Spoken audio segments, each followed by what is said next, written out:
Hello hello everyone. एक exam है, एक ही फॉर्म भरना है और आपको 3 मौके मिल रहे हैं कि हाँ भाई आप अपने अपने सब्जेक्ट को सिलेक्ट करने के बाद 3 आपके पास ऐसे मौके हैं जिसमें आप अपनी सरकारी शिक्षक की नौकरी फिक्स कर सकते हैं। मैं बात कर रहा हूँ बी एस्टेट के एग्जाम की। So this is doctor Deepesh Sunani in front of you और आपके साथ एक ऐसी इन्फॉर्मेशन शेयर कर रहा हूँ जिसमें बच्चा बड़ा कंफ्यूज रहता है। क्या मैं अगर बी एस्टेट का एग्जाम दे रहा हूँ और मैं कॉमर्स से बिलोंग करता हूँ तो एक चीज पहले क्लियर कर दूं कि आपके पास आप अकाउंटेंसी, एंटरप्रेन्योरशिप और बिजनेस स्टडीज इसमें आप एग्जाम दे रहे हो बी एस्टेट का।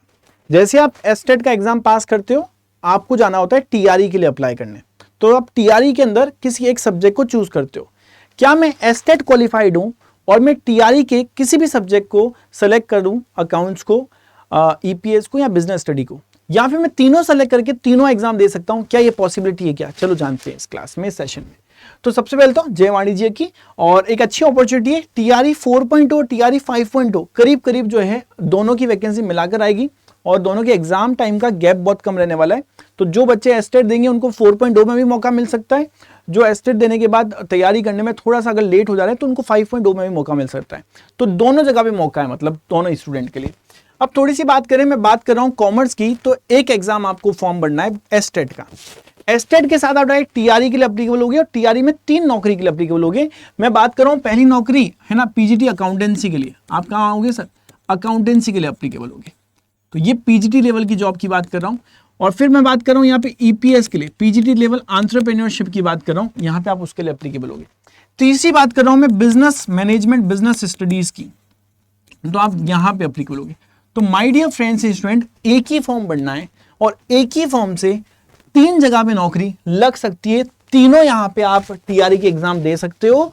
बट हाँ, एक चीज का भी ध्यान रखना है कि आपका एस्टेट क्वालिफाइड होना बहुत जरूरी है। अगर आप एस्टेट क्वालिफाइड नहीं हो तो इन तीनों में से कोई एग्जाम नहीं दे सकते हो। तो एस्टेट क्वालिफाइड करने के लिए आपको तीनों एग्जाम की तीनों सब्जेक्ट की थोड़ी थोड़ी अच्छी खासी नॉलेज होना जरूरी है, क्योंकि बिहार के अंदर सीट जो है वो वैकेंट रह जाती है।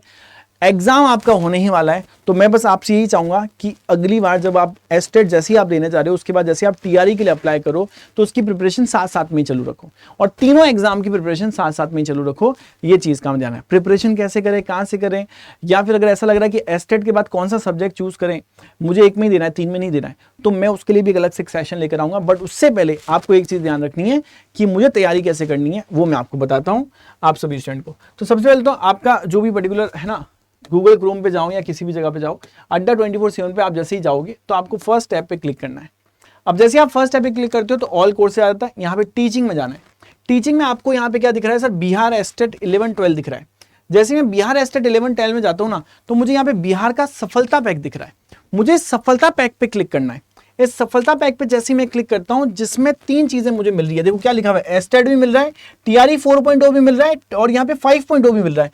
तो टीआरई 4.0, 5.0 और एस्टेट तीनों एग्जाम्स की प्रिपरेशन का मौका मिल रहा है, जो कि बहुत कम टाइम गैप के होने वाले हैं। और हमारे पास एक चीज ध्यान रखना, अभी जो दशहरा महोत्सव चल रहा है, दशहरा का टाइम चल रहा है, तो इसमें अड्डा 24/7 के सारे बैचेस पे आपको एक कोड दिया जाएगा जिसपे आपको मैक्सिमम डिस्काउंट दिया जा रहा है।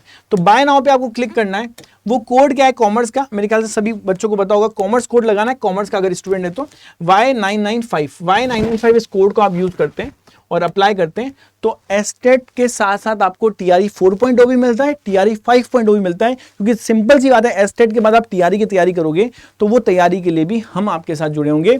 टीआरई 4.0 की भी, टीआरई 5.0 की भी तैयारी के साथ साथ मिले होंगे। अगर एस्टेट में कोई ना कोई डॉक्यूमेंट की कमी के कारण आप एस्टेट ये नहीं दे पा रहे हो या आप सोच रहे हो कि भाई एस्टेट के बाद टीआरई का एग्जाम नहीं होगा, पहले हो जाएगा, तो मैं आपको बता दूं कि भाई आप लोगों के रिजल्ट आने के बाद अगर एग्जाम होगा तो आप एलिजिबल होगे और उसके साथ साथ आप टीआरई 5.0 के लिए भी एलिजिबल होगी। ओके गाइस, तो आई होप ये इन्फॉर्मेशन अच्छी लगी होगी। और बैचेस में जुड़ने के लिए जल्दी जल्दी यहाँ पे एनरोल कर सकते हैं। एमसीक्यू बैचेस भी रन कर रहे हैं हम। सफलता पैक में बहुत सारे क्वेश्चंस प्रैक्टिस भी करवा रहे हैं, कंसेप्चुअल नॉलेज भी दे रहे हैं। तो जितने भी स्टूडेंट हैं जल्दी जल्दी अपनी प्रिपरेशन को और बूस्ट करें और एग्जाम की तैयारी में लग जाए। मिलते हैं अगले सेशन में। टिल देन रुकना नहीं है, थकना नहीं है। Thank you guys.